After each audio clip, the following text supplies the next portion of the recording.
पांडव लौटे वन से साहस पावक में कनक सदृश तब कर वीरत्व लिए कुछ और प्रकार नस नस में तेज प्रवाह लिए कुछ और नया उत्साह लिए सच है विपत्ति जब आती है कायर को ही दहलाती है और शूरमा नहीं विचलित होते क्षण एक नहीं धीरज खोते विघ्नों को गले लगाते हैं कांटों में राह बनाते हैं मुख से न कभी उफ कहते हैं संकट का चरण न कहते हैं जो आ मिलता सब सहते हैं उद्योग निरत मित रहते हैं और शूलों का मूल नसाने को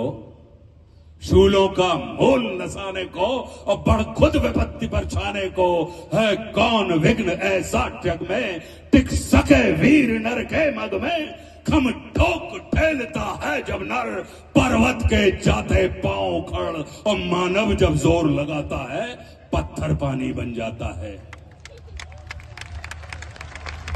और गुण बड़े एक से एक प्रकार जो आपने बोल रहे थे कि गुण बड़े एक से एक प्रखर है छिपे मानवों के भीतर मेहंदी में जैसे लाली हो वर्तिका बीच उजियाली हो और बत्ती जो नहीं जलाता है रोशनी नहीं बह पाता है और पीसा जाता जब इक्षुदंड मतलब गन्ना पीसा जाता जब इक्षुदंड झरती रस की धारा अखंड और मेहंदी जब सहती है प्रहार बनती ललनाओं का श्रृंगार और जब फूल पिरोए जाते हैं हम उनको गले लगाते हैं। तो ये अगर हम पुरुषार्थी हैं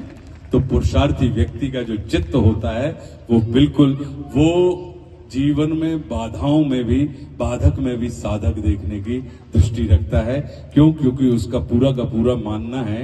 कि जो शत्रु होते हैं वो आपके मिटाने के लिए नहीं आते हैं, वो आपके अंदर सुप्त पड़ी हुई ऊर्जा को जागृत करने के लिए आते हैं। वे शत्रु ही होते हैं हमारे जो हमें अक्षम से सक्षम बनने की प्रेरणा देते हैं। वे हमारे शत्रु ही होते हैं जो हमें असुरक्षा में डालकर सुरक्षा की ओर जाने की प्रेरणा देते हैं। वो हमारा शत्रु ही होता है जो हमें सदैव सजग सतर्क और चौकन्ना रहने के लिए विवश करता है। इसलिए शत्रु तिरस्कार का नहीं नमस्कार का पात्र होता है। तो अपने शत्रु को नमस्कार करके देखिए, आप देखेंगे कि वो आपका परिष्कार कर देगा। क्यों? क्योंकि शत्रु जो होता है वो क्रोध का विषय नहीं होता, वो शोध का विषय होता है और वो बोध का विषय होता है। तो जिन भी लोगों ने अपने शत्रुओं को यानी अपनी बाधाओं को, चाहे वो व्यक्ति के रूप में हो चाहे स्थिति परिस्थिति मनस्थिति के